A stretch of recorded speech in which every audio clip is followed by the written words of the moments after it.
बुजुर्ग, नौजवान,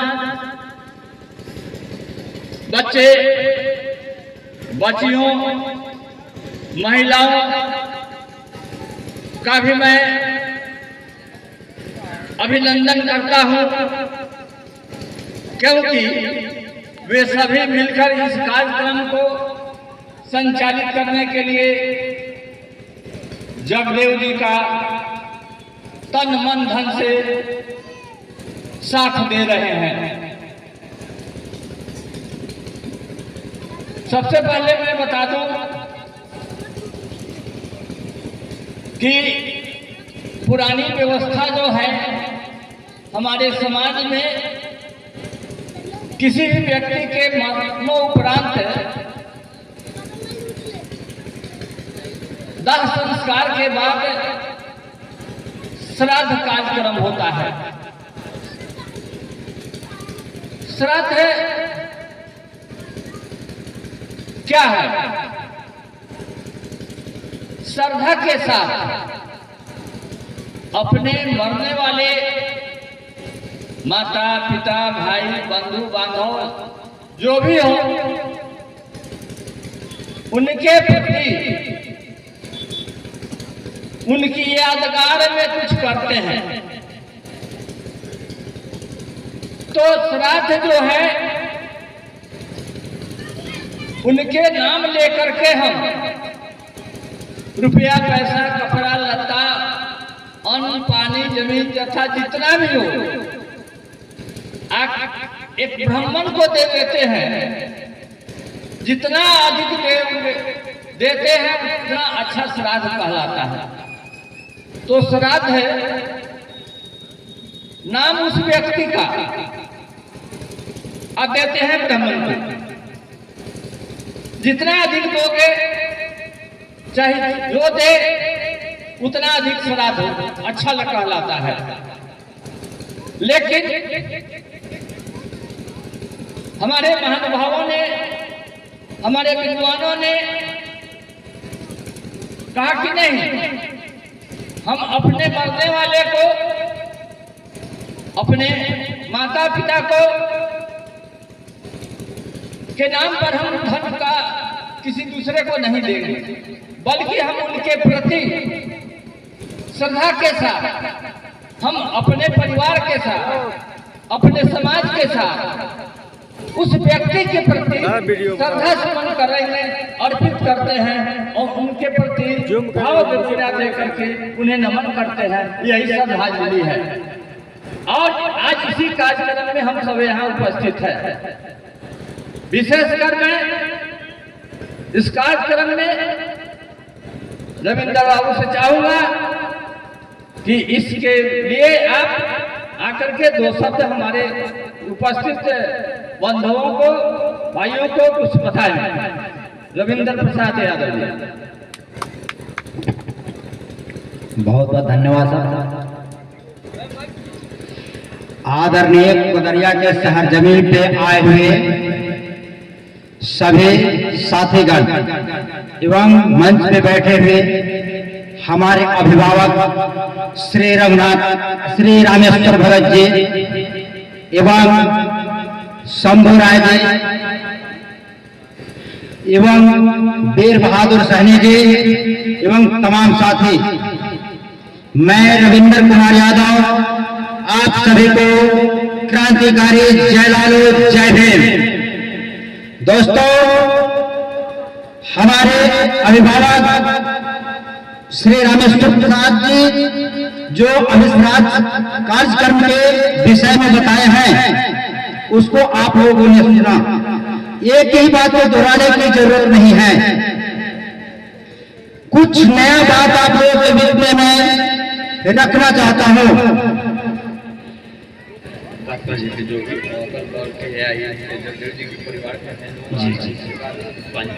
जी जी जी जी मेरा आवाज जहां तक पहुंच रहा है, कृपया इस कोदरिया मांगो गांव में जगदेव गोस्वामी जी के दरवाजे पे जो श्रद्धांजलि कार्यक्रम हो रहा है,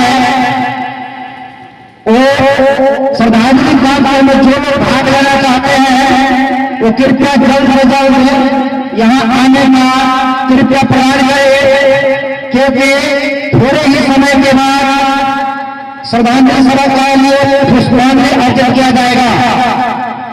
जल्द से जल्द आप लोग यहाँ आने का कृपया प्रदान करें और घर के माताएं बहनें से भी मेरा अपील है कि आप लोग कृपया यहाँ आकर अपना अपना स्थान ग्रहण करें। दोस्तों, मैं ये कहना चाह रहा था कि जब हमारे समाज के लोग जन्म लेते हैं तब उधर कोई तिथि निर्धारण नहीं होता। जब परिनिर्वाण को प्रारंभ करते हैं यानी उनकी मृत्यु होती है तो कोई तिथि निर्धारण नहीं होता। किसी के पास कोई पता नहीं होता, तिथि नहीं होता है। लेकिन हमारे जीवन काल में तथा मनवारियों के लिए चंद लोगों को अपने दुकान बनाने के लिए व्यवस्था बनाई गई है, जो हमारे समाज के लोग चाहे घर बना रहे हो, चाहे बेटा बेटी का शादी विवाह कर रहे हो, उनके मर्जी के बिना, उनके इजाजत के बिना कोई बात नहीं करते हैं। मैं आपको बताना चाहता हूं कैसे संस्कृत में इसमें कोई सच्चाई नहीं है। दोस्तों, अगर उस पत्र में ताकत होता तो जन्म लेने से पहले जोड़ना समय निर्धारित किया जा सकता था और ये बताया जा सकता था कि कौन आदमी कब जन्म लेगा, किस समय लेगा, कौन सा मुहूर्त होगा। ये सारा सब झूठ है। इस चीज से निकलने के लिए आप लोगों को वैज्ञानिक दृष्टिकोण अपनाना होगा, मानववादी दृष्टिकोण अपनाना होगा, समता करेगा और न्याय की बात करना होगा। दोस्तों, इस चीज को समझने की जरूरत है। मैं ये बताना चाहता हूँ आप लोगों कि कौन लोग हैं जो समता समानता अनुभव करते हैं, ये कौन लोग हैं जो आपके हक अधिकार के लिए विरोध करते हैं, उसको पहचानने का प्रयास कीजिए। हम लोग को धर्म के नाते गुलाम बनाया गया है और यहाँ से नहीं सदियों से गुलाम बनाया गया है। दोस्तों, धर्म उनके लिए फंदा बना हुआ है। जब इस देश में अनेकों शासक आए अपने अपने तरीके से उन्होंने शासन किया, तब भी वही मनवाद लागू रहा, बेरोजगार लागू रहा। दोस्तों, आज इस देश में बार बार जिक्र करता हो कि चाहे सैकड़ों शासक आए हो, लेकिन जो ये ध्यान रहा है सबसे पहला विधान जो देश में है वो मनुष्य दंड विधान और हमारे बाबा साहब डॉक्टर भीमराव अम्बेडकर के द्वारा जो बनाया गया और बनाया गया भारतीय संविधान। आखिर मनुष्य दंड विधान और भारतीय संविधान में क्या अंतर है, इस चीज को समझने का प्रयास हमारे समाज के बहुत कम लोगों ने किया है। अक्सर लोग संविधान को जानते तक नहीं है कि भारतीय संविधान क्या है और मनुस्मृति दंड विधान क्या है। आखिर कौन लोग दर्द हो रहा है भारतीय संविधान से, कौन लोग कहते हैं कि हम इसको हिंदू राष्ट्र बनाएंगे। आखिर कैसा हिंदू राष्ट्र बनेगा? मैं पूछना चाहता हूं आप लोगों से कि देश का प्रधानमंत्री हिंदू, गृह मंत्री हिंदू, अच्छा राज्य का मुख्यमंत्री हिंदू, अच्छा सांसद हिंदू, अच्छा विधायक हिंदू, अच्छा सुप्रीम कोर्ट का जज हिंदू, हाई कोर्ट का जज हिंदू, लोक कोर्ट का जज हिंदू, अच्छा राष्ट्रपति हिंदू, ये कैसा हिंदू राष्ट्र? दोस्तों, इस सोचने समझने की जरूरत है। कहीं से हम लोग हिंदू नहीं है, पूरे विश्व में चले जाइए कोई जाति का भेदभाव नहीं है। दोस्तों, सिर्फ और सिर्फ पूरे विश्व में हम सब एक मानव हैं, मानव के रूप में हम सबकी पहचान है। मैं बताना चाहता हूँ कि जिस चीज की पहचान होना चाहिए, अलग अलग नस्लें हैं, उनको एक जैसे जानवर, एक समूह में जानवर आप लोग समझते हैं, वो जानवर में अलग अलग नस्ल के पाए जाते हैं। भैंस का नस्ल अलग, गाय का नस्ल अलग, घोड़े का नस्ल अलग, गधा का नस्ल अलग, ऊंट का नस्ल अलग, हाथी का नस्ल अलग, बकरी का नस्ल अलग, भेड़ का नस्ल अलग। उनको एक समूह में जानवर का जोड़ दिया गया है। और हमारे मानव में जाति जाति का भेद पैदा करके, ऊंच नीच का भेद पैदा करके, और ये धर्म के नाम पे चंद लोग शोषण कर रहे हैं। दोस्तों, साजिश को समझने की जरूरत है। अब मैं आता हूँ धर्म के बात पर कि धर्म क्या है। कितने लोग को पता नहीं है इस देश में कि हम सबकी ओरिजिनल जाति क्या है और ओरिजिनल धर्म क्या है। दोस्तों, मैं बताना चाहता हूँ कि हम सबकी ओरिजिनल धर्म है, वो धर्म है हम सबका इंसानियत, और ओरिजिनल जाति है वो है मानव। हम सब एक मानव जाति के लोग हैं, और हम सबका प्राकृतिक धर्म जो इंसानियत है हर लोगों में होना चाहिए, लेकिन यही नहीं हो रहा है। दोस्तों, इसके लिए मुझे बहुत अफसोस है। इंसानियत उसको कहते हैं जो हर दुख सुख में काम आए, हर लोगों के साथ उठे बैठे, बराबरी का भेद रखे, बराबरी का मान सम्मान रखे। दोस्तों, ये इंसानियत होना जरूरी है। और आते हैं कि हमारे धर्म में क्या है, ये सच्चाई क्या है। ये कुछ लोग आज से लगभग 10 साल पहले प्रचार कर रखे थे कि हिंदू धर्म है, जो आज भी कोई काम अगर करना हो तो सरकारी कागजात में आपको कलम में खाली में लगा हुआ हिंदू धर्म भरने के लिए। जो हिंदू धर्म मानने वाले लोग हैं वो हिंदू धर्म भरेंगे, उस कॉलम में हिंदू धर्म लिखेंगे। आज वो पुराना नहीं लिख सकते हैं, उनको हिंदू लिखना पड़ता है। जो मुस्लिम धर्म वाले हैं अपना मुस्लिम लिखते हैं, जो सिख वाले सिख लिखते हैं, ईसाई वाले ईसाई लिखते हैं। दोस्तों, लेकिन ये सच नहीं है। अगर ये सच होता तो हिंदू धर्म आज सनातन धर्म में तब्दील नहीं होता, और हिंदू धर्म से पहले आर्य धर्म नहीं होता, उससे पहले वैदिक धर्म नहीं होता, उससे पहले ब्रह्म धर्म नहीं होता। इस समय समय पे इस चीज का नाम चेंज किया जा रहा है, इसको समझने की जरूरत है। दोस्तों, मैं बताना चाहता हूँ, बहुत सारे साथी हमारे जो मिशन चला रहे हैं वो लोग भी बंधुत हैं। वो लोग जो कहते हैं सनातन धर्म हिंदू धर्म का प्रतीक है, सनातनी ब्रह्मवादी व्यवस्था है। लेकिन मैं के साथ मैं साबित कर सकता हूँ, सनातन संस्कृति सदियों से भारत के मूल निवासियों का रहा है। सनातन संस्कृति का अर्थ है उनको मतलब सदियों से चला आना जो प्रचलन। जैसे मैं प्रमाण के तौर पर बताना चाहता हूँ दोस्तों, जो आज आपके सामने फोटो लगा है, ये आज विज्ञान डेवलपमेंट किया है। एक कैमरा के माध्यम से और मोबाइल के माध्यम से फोटो बना है, कंप्यूटर के माध्यम से बना है। लेकिन इससे पहले जब विज्ञान डेवलपमेंट नहीं था, तब ये फोटो व्यवस्था नहीं था, तो हमारे महापुरुष लोग मूर्ति का पत्थर की मूर्ति को बना करके यादगार में मूर्ति लगाया करते थे। ये सनातन संस्कृति है।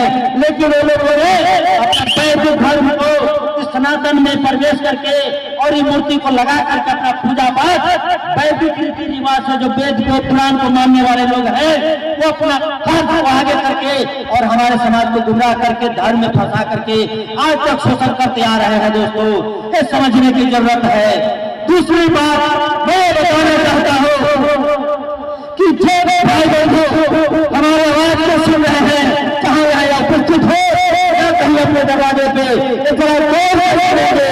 मैं कहता हूँ कि आप जो भी धर्म को मानते हैं मानिए, मुझे कोई आपत्ति नहीं।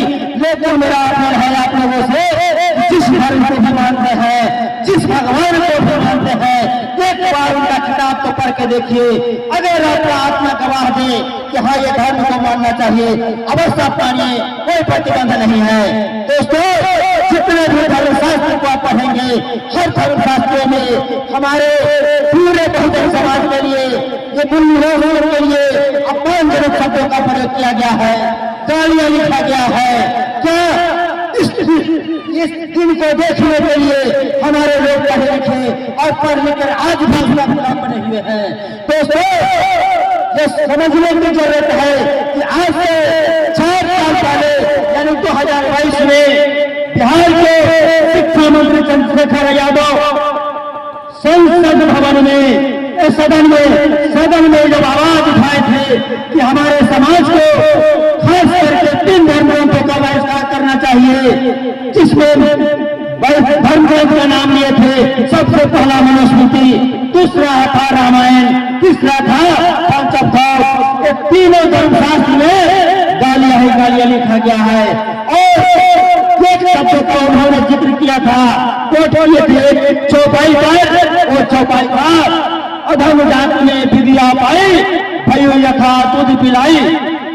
इसका अर्थ होता है कि अधम जात का मतलब होता है नीच जात, यानी नीच जाति का लोग अगर विद्या को प्राप्त कर लेंगे यानी पढ़ लिख लेंगे तो इस प्रकार विषैला हो जाएंगे जैसे कि सांप दूध पीने से विषैला हो जाता है। तो वही लोग उनका जीव काटने का करोड़ों का इनाम रख रहे थे। ये सोचने की जरूरत है, क्या वो हिंदू नहीं थे? मैं इस देश के लोगों से पूछना चाहता हूँ, क्या चंद्रशेखर यादव हिंदू नहीं थे? जो सच्चाई को आपके सदन में रखे, आप लोग के बीच में रखे, तो उनका जीव काटने का इनाम क्या कोई मुसलमान रख रहा था, कोई सिख रख रहा था, या कोई ईसाई रख रहा था? इसको समझने की जरूरत है दोस्तों। दूसरा प्रसंग, दूसरा चौपाई उत्तर प्रदेश के स्वामी प्रसाद मौर्य ने ठीक उनके 15 या 20 दिन के बाद रखा था, वो भी 2022 की ही बात है। उनका कोट था चौपाई पर, उनका चौपाई था जय बरनाम बेली तुम्हारा सुपच की रात कर कलवारा। दूसरा था कि ढोल गवार सुनारे सकल कार्य के अधिकारी। ये कौन लोग थे जो 10 लाख इनाम उनका गर्दन काटने का रख रहे थे? ये सोचने की जरूरत है। मैं पूछना चाहता हूँ कि स्वामी प्रसाद मौर्य क्या हिंदू नहीं थे? क्या वो दूसरे कौन से थे? ये सब समझने की जरूरत है दोस्तों। विशेष अब आता है कि आपके मनुस्मृति और भारतीय संविधान में क्या अंतर है दोस्तों, फिर मैं बाद में बताऊंगा कि रामायण में क्या है। दोस्तों, मनुस्मृति दंड विधान वो विधान था कि एक जाति का लोग चाहे जितना जघन्य अपराध कर ले, जितना बड़ा जुल्म कर ले, उनको कोई दंड नहीं दिया जाता था। चाहे हमारे समाज में आकर के दिन दहाड़े किसी को हत्या कर दे या किसी के बेटी बहनों का इज्जत लूट ले, लेकिन उनके लिए कोई दंड का प्रावधान नहीं था। अगर वही काम हमारे समाज के लोग करते तो उनको भीषण से भीषण दंड दिया जाता था। दोस्तों, मनुस्मृति में जहां तक प्रावधान किया गया है, यहाँ तक लिखा गया है कि अगर आप ब्राह्मण जाति के साथ अगर बैठने का दुस्साहस करते तो आपका फिक्र करवा दिया करते थे। दोस्तों, मनुस्मृति में लिखा गया है कि अगर आप भगवान शब्द अपने मुंह से निकालते अगर भगवान का नाम लेते या किसी मंत्र का जाप करते तो आपका जीवन काट दिया जाता था। अगर गलती से अगर मंत्र उच्चारण करते हुए सुन लेते तो आपके खाने में ग्रामतील या शीशा लाकर डाल दिया जाता था। दोस्तों, इतना ही नहीं, बहुत सारे ऐसे घटनाएं दी गई हैं, कितना जिक्र करूं। मनुस्मृति दंड विधान में बहुत लिखा गया है।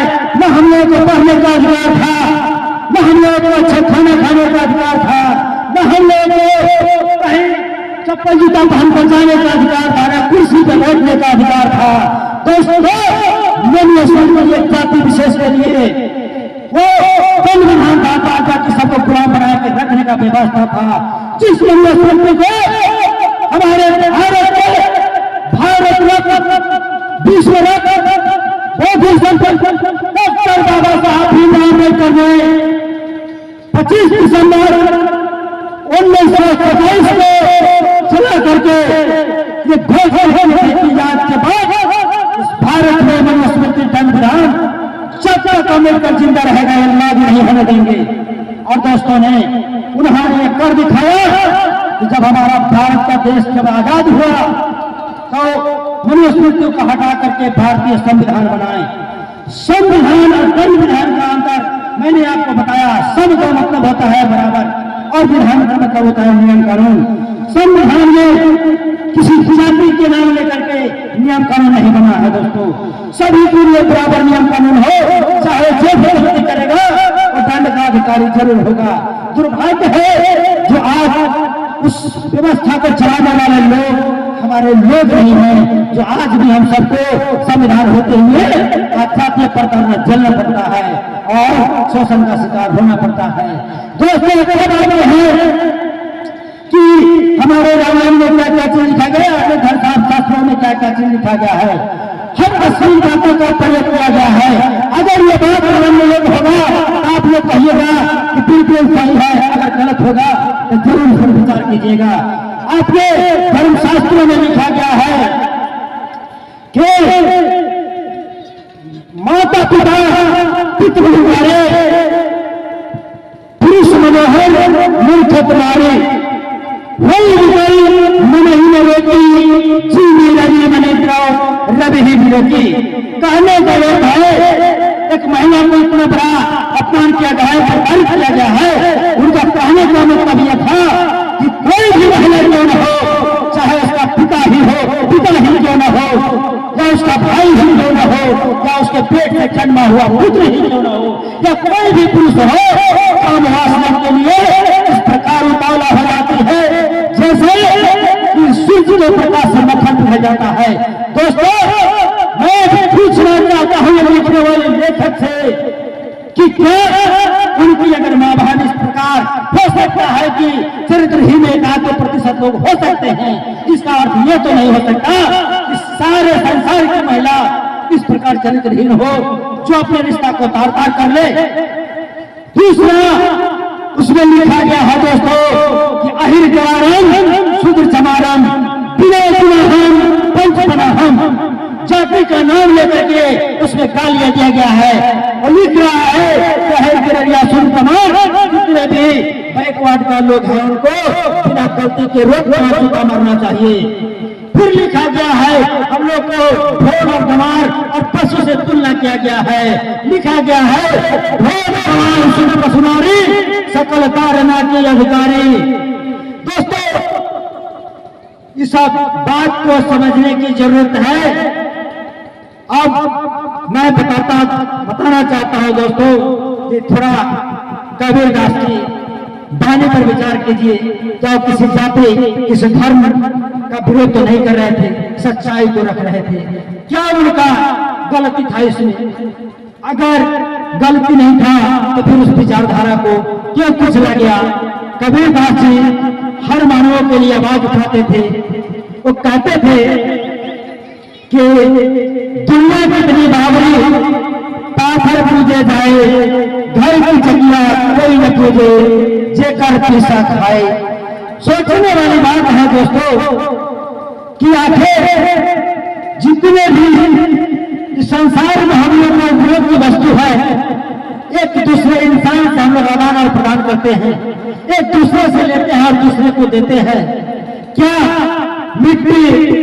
मिट्टी की मूर्त, क्या पत्थर की मूर्त, क्या हम सबको कुछ दे सकता है?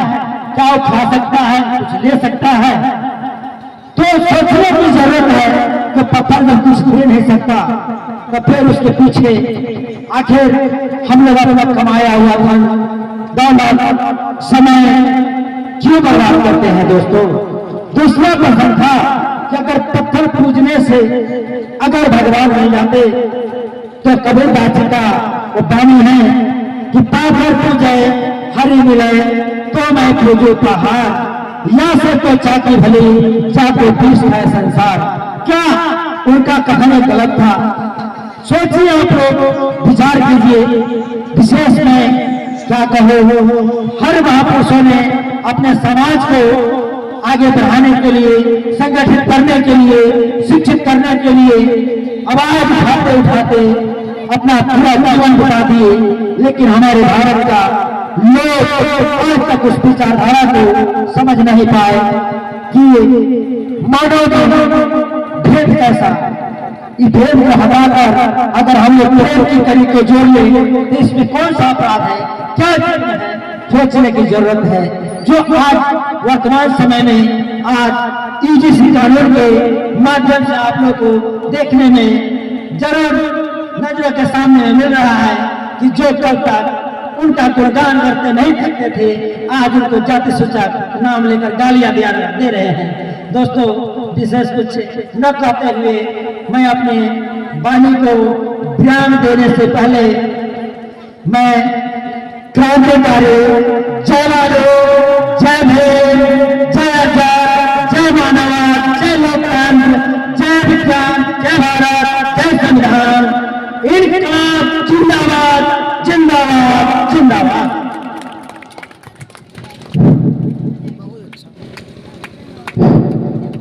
जन्म लेना और मरना इस धरती पर बिल्कुल सत्य है, चाहे मनुष्य हो, पशु पक्षी हो, जानवर हो, पेड़ पौधा हो, जो जन्मेगा वह उसकी मृत्यु निश्चित है। इसी के आलोक में आज का कार्यक्रम हो रहा है।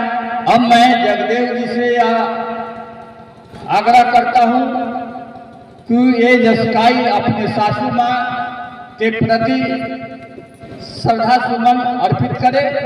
जगदेव पासवान जी फूल चढ़ाइए। इनके साथ साथ इनके परिवार के जो भी सदस्य हैं एक एक आकर के इस लक्ष्मी देवी के प्रति श्रद्धा सुमन अर्पित करते जाएं।